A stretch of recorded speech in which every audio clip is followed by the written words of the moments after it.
Hello there, and welcome to the tour of the Barghest HeavyTank, the 10th vehicle in my Armoured Fighting Hover Vehicles series of military vehicles.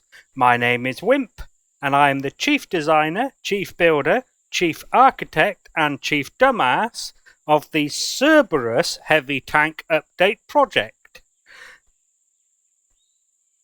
By the way, I didn't know I could do that. All this time, if my head was in the wrong position, I would come out of this view and then look up a bit and then go back into it again. And now I don't need to. I could just do this. Yes.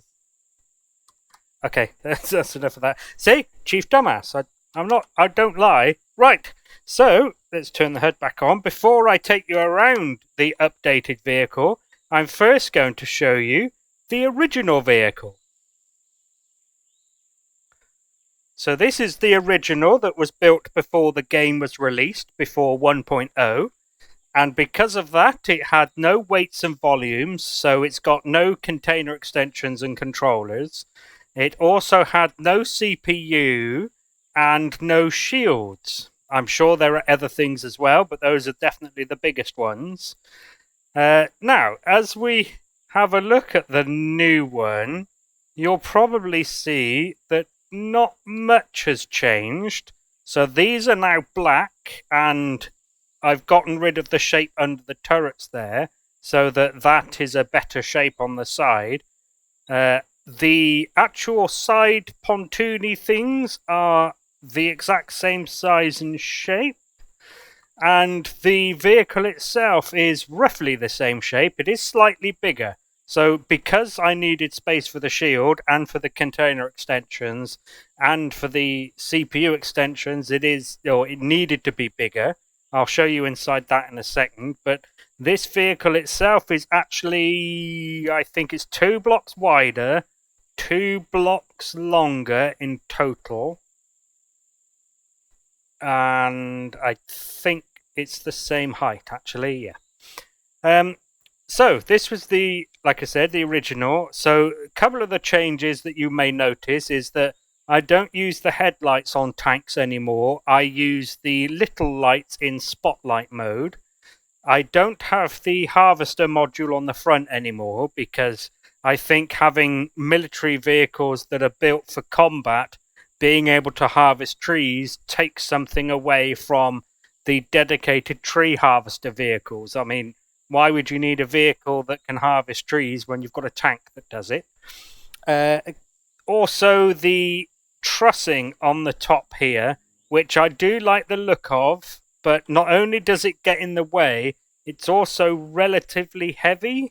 So I've took that, although actually thinking about it, is it as heavy as a steel block? Mass is 15 kilograms. So yes, so this shape, even on the new one, these are steel. Now I will cover that properly in the construction segment, but since those trusses are twice as heavy, and you're actually getting less block technically because it's just the outside and the 2 diagonals. Well, 4 technically, but you know.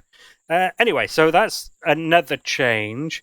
Another one you may have noticed when we went and had a look just now, other than the additional fixed weaponry, is there are now 2 plasma turrets on the front, whereas on the original there was 1, as you just saw.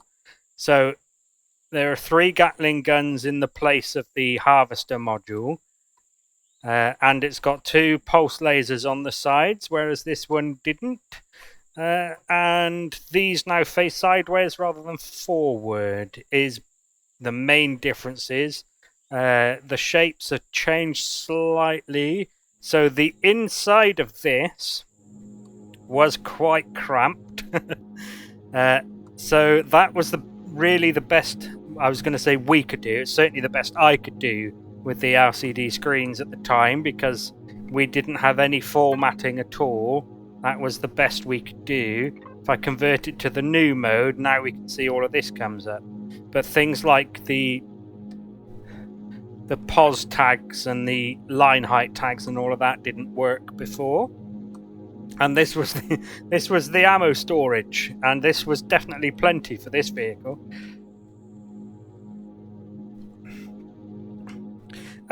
So there we go. That was the original. Oh, actually, before I go on to that, I did want to also mention why I've changed its name. So Cerberus is a Hound of Hell, or the Hounds of Hell. I don't know. It's a hell dog. You may have noticed, you might not have. So of my Armoured Fighting Hover Vehicles, all of the non-tanks are all named after cats, and all of the tanks are named after dogs. There is one exception to that, and that is the next vehicle in the series, which is the Goliath Mobile Post. That's the only one that doesn't follow that naming convention. But since the next two vehicles after that are the Mammoth, or a Mammoth tank and a Behemoth tank, I thought Goliath fit that. Yeah, so the reason this changed is because I thought... so the Mammoth tank was just called Mammoth Tank, coming up in the AFHV series. It was a Mammoth tank called the Mammoth Tank. So this is a heavy tank that's called the Barghest. That was a Mammoth tank that's called Mammoth. It made no sense. Likewise, the Behemoth. The Behemoth was a Behemoth tank that was just called Behemoth. I decided that they should actually be named after dogs, like the rest of the tanks. And so I thought that the Mammoth, based on its size and things, really fit Cerberus better than this. That took me far longer than it really should have. So, let's take you through, like I said, its role and its task equipment. So it is a heavy tank, and to facilitate that role, it has more armaments than the tanks below it, and it has more armor because it's bigger. It has more blocks. Now, we will cover that more when we get to the defenses and construction bit, but that's basically how it fulfills that role. Now that that's out of the way, we will talk about its propulsion, handling, and lift capacity. Now, before I talk you through the thrusters and such, I do want to point out that this is another vehicle that seems to have the can't turn once it's been spawned in bug. So if you spawn it in and the yaw, the pitch, and the roll are all at 0 degrees, I have found that closing the game to desktop and then restarting will fix that. But also plopping a thruster down and then removing it anywhere on the vehicle, it doesn't matter where, it will the game will then recalculate its thrust, which will then make it realize that it can yaw, pitch, and roll. I don't know why it's doing it, but this isn't the only vehicle that does it. I mean, well, we'll get to the handling in a minute. I was going to go into the driver's seat and go, see, it can turn, yeah, but we'll do that in a bit. Right, so with that all out of the way, its propulsion is actually quite simple. It has 4 large Tier 2 thrusters in all directions. Forward, braking reverse, and lateral as well. Yeah. Now, you may notice that the lateral thrusters are quite a way towards the middle of the vehicle. They're not right out at the extremities, so its agility will be affected, but it's a heavy tank, and I was okay with that. So, for its hover engines, it has 4 large hover engines on by default. Now, with those 4 hover engines on, it will lift about 90 tons. Well, it will lift 90 tons up to about 3.6 G. And the vehicle itself weighs 83 tons. So 83 plus a bit of ammo will definitely... So it'll most definitely operate in 3G even with its ammo full, I would have thought. It also has 4 small hover engines that are set to max lift. And with max lift on, it will lift just shy of 102 tons in 4G. Again, the vehicle weighs 83, so plenty of room to play with there. Now, I say just shy, it's actually like 101.98 tons or something, or 89. So, yeah, just bear that in mind. That extra 200 kilograms might make a difference. So, as for its mobility, maneuverability-wise, it'll do 17 meters per second squared acceleration in all directions. Again, because it has the same number of thrusters in all directions and the same type and such. For its agility, it'll do 20 degrees per second yaw, 8 degrees per second pitch, and 13 roll, which those last two I don't find particularly important. I mean, the pitch is the most important if you're going up and down hills, like, for example, if you're traversing from this flat land up those mountains, for example, but I don't find them particularly important.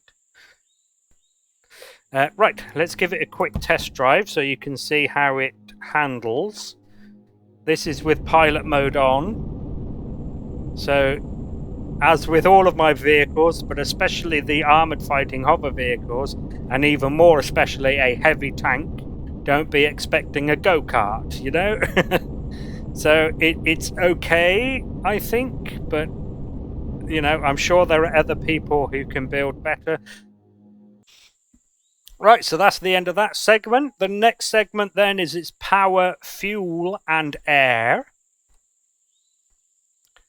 So its power, like the last few AFHVs, is provided by 4 large generators. I will show you where those are later on. Its fuel, it has 8 large fuel tanks and a pentaxid tank. And its air, it has 5 O2 tanks that feeds 1 ventilator and 1 O2 station. Oh, and like I normally do, and I'm going to press the right button this time because I actually thought about it.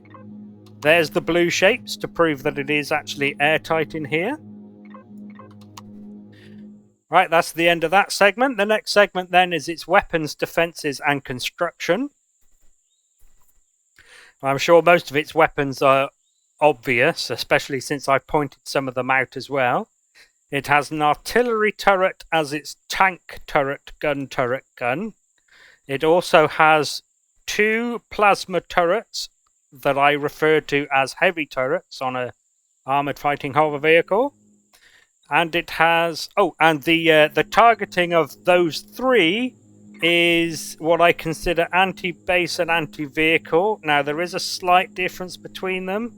So the artillery turret, as you can see, will shoot at the weapons of bases and hover vehicles.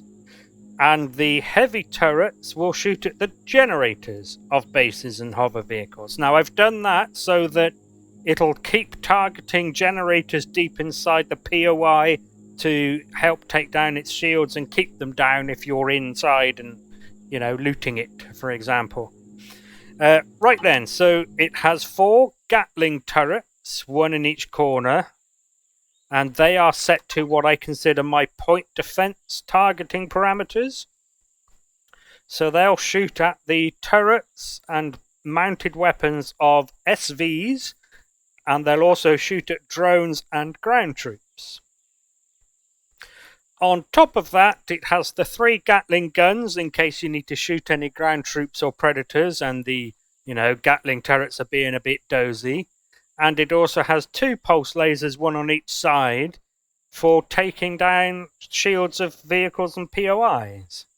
I should also say, like I did with the last one, all of my vehicles aren't built for PvP. They are really only PvE, player versus environment. Now, for all I know, my vehicles might kick ass in PvP, but I've got no idea if they would or not because I haven't tried. I haven't researched how to build vehicles to kick ass in PvP.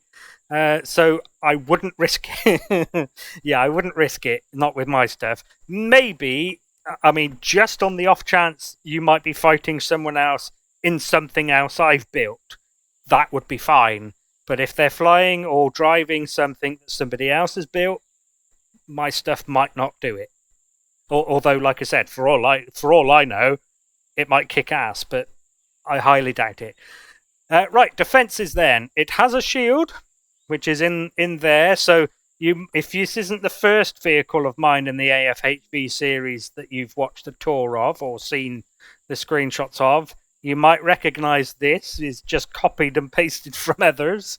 And I quite like doing that because they're all, in my opinion, very clearly visually related anyway.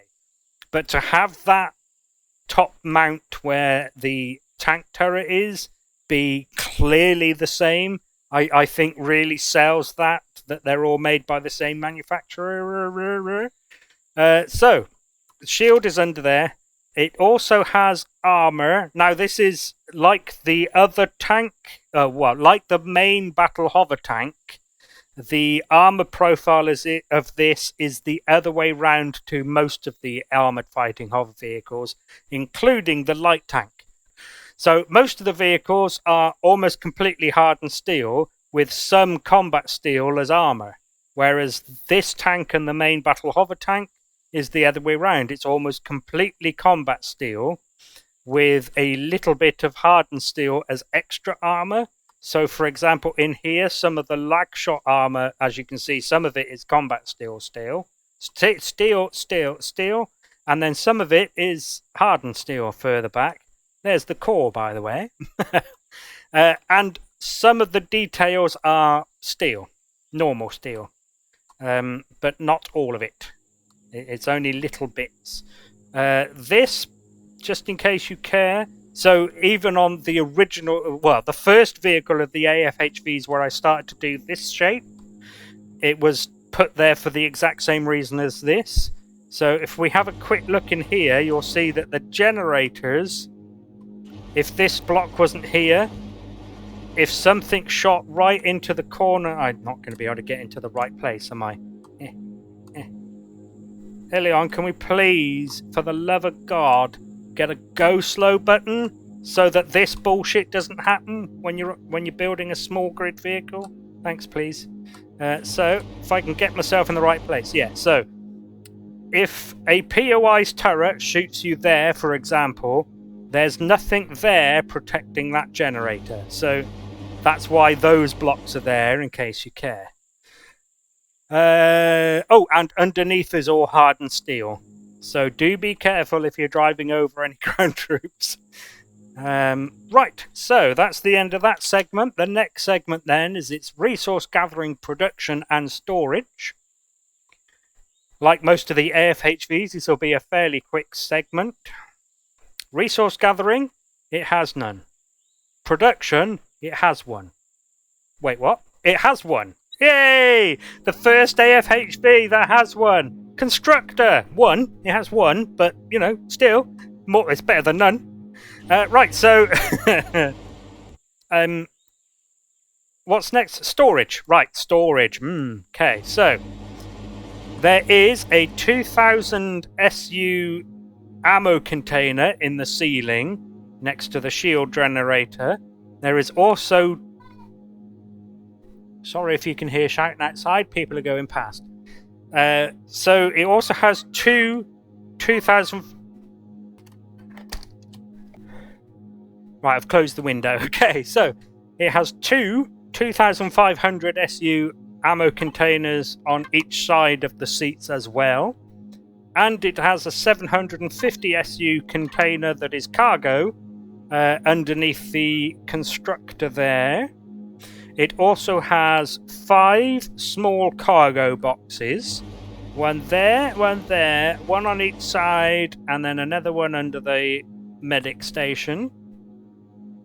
And it also has an armor locker and an mini fridge, which comes turned off by default, because as I always say, it's better to save the power and only turn it on when your sandwiches are actually in there needing to be kept cold.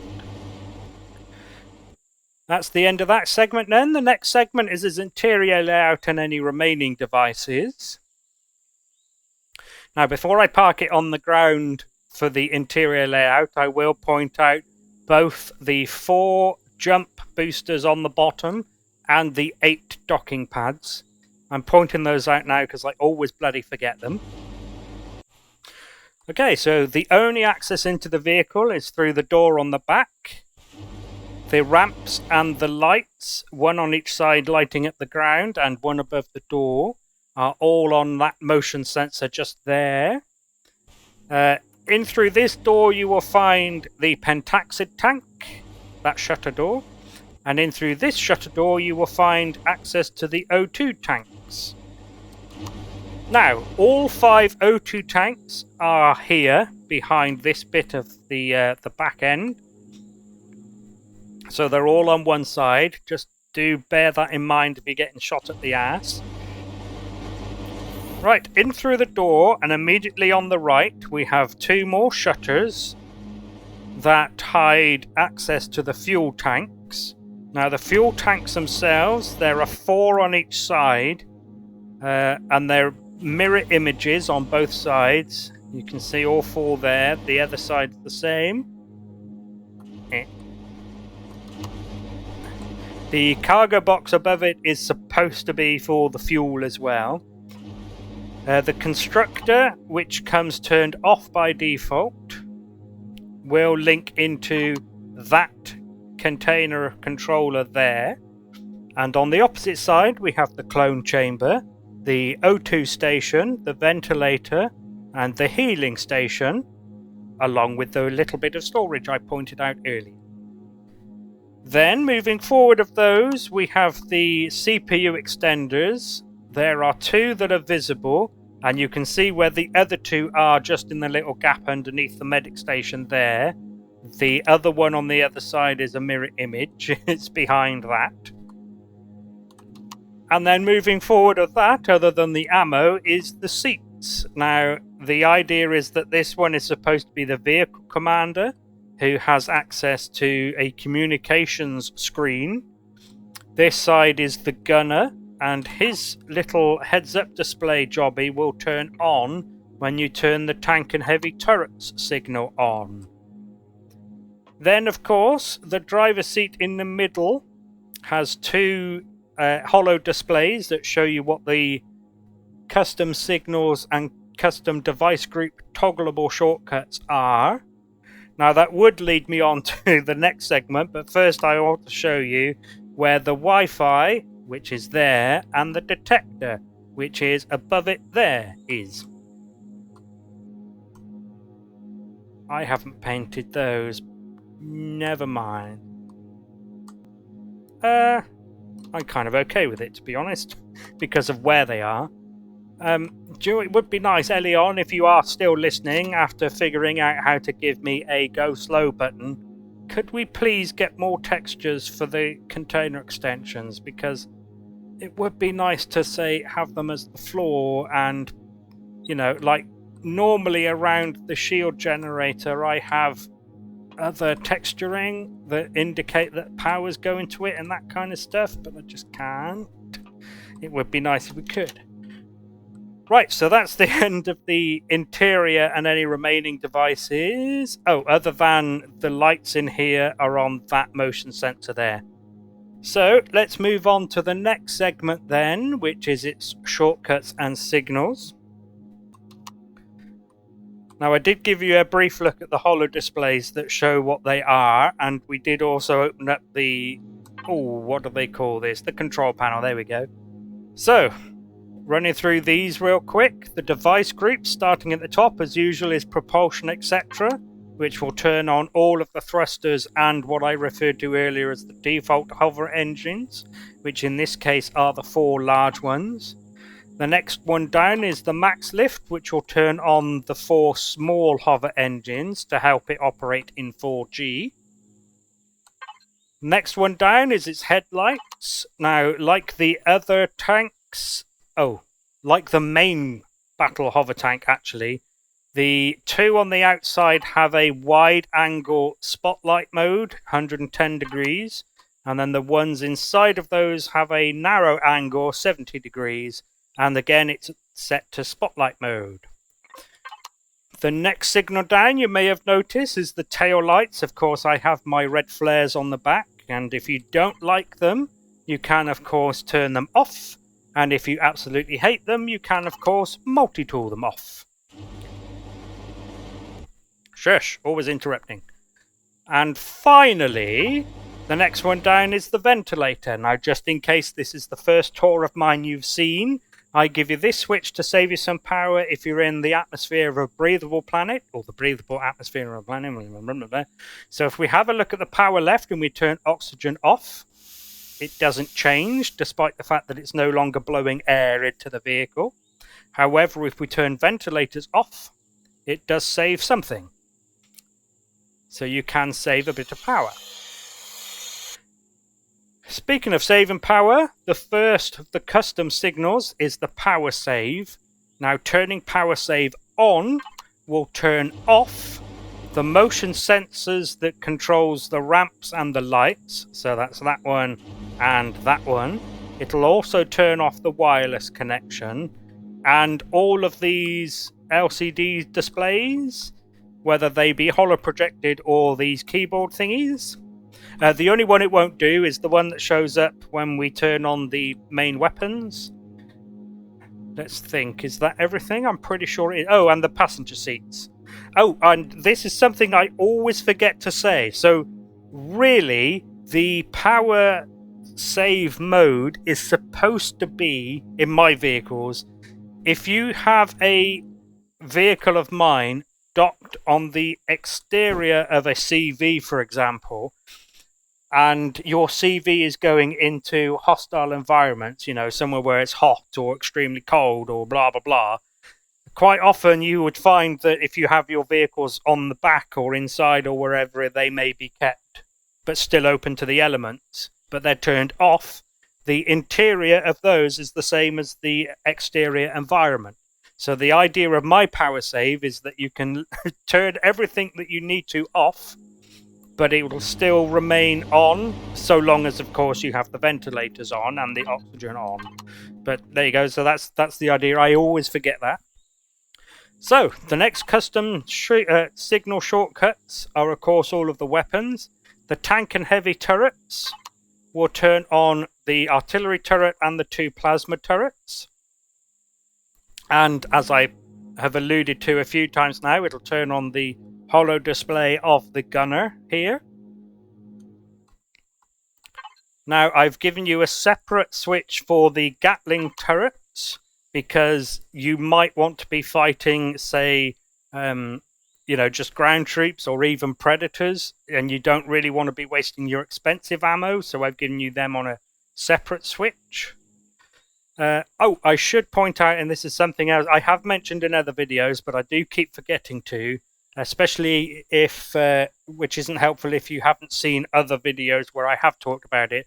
The reason I refer to these as Gatling turrets and not minigun turrets is because, as far as I know, minigun is a brand of Gatling turret, and Gatling, a brand of Gatling gun, sorry. And Gatling gun is like an umbrella term for any rotary barrel automatic weapon, as far as I understand. I mean, I'm a lay person who was never in the actual military, actually, so I might be wrong, but as far as I know, that's right. I think minigun is owned by, I want to say General Electric. I think so. Anyway, right, so Gatling, that's why. Fixed weapons then. We'll turn on the 2 laser beams that are attached to the 2 pulse lasers to help you aim. I mean, they go a fair distance, but I mean, if you're this close to a POI and you're struggling to aim, it's really just for the show, you know, it's just for the kind of role play, the immersion. And it'll also, of course, turn on the 3 Gatling guns at the front, which are named correctly. Gatling. Why? See, they're not called mini guns. Minigun guns. What? Yeah, they would be called minigun guns if these are minigun turrets. Right, anyway. Then we have production. That, of course, turns on and off the constructor on the front. On the front? Why did I say on the front? In my head, I was thinking inside. On the inside, but my mouth went, no, fuck you, Imp. I'm going to say whatever the fuck I like. And finally, we have the closed door switch. Now, if you accidentally leave a door open and you go and sit in the seat, I didn't want you to have to get out the seat again to go and close the door. So flicking that will close it, and it'll only close it, it won't open it again. But it'll also do that one, and these in here. Which, by the way, is why they don't open automatically when you open one. Ta-da! So there we go. Right, that's the end of that segment, and the next and last segment then is its CPU and upgrading. So, its CPU is just over half of what you're allowed for Tier 4, which is at the moment 52,000 and some change out of the 100,000. Now, just in case, I have shown it already, but just in case you're jumping through the video, the core itself is in front of the driving seat in the center line. Now, I put it there because I thought it would be nicely protected by all the combat armor around it, combat steel. As you probably saw earlier on, but again, just in case you're jumping around, the CPU extenders are on either side on the inside, or on the front, apparently, as my mouth would like to say. One is visible and one is behind the devices. There. Okay, so, and upgrading wise.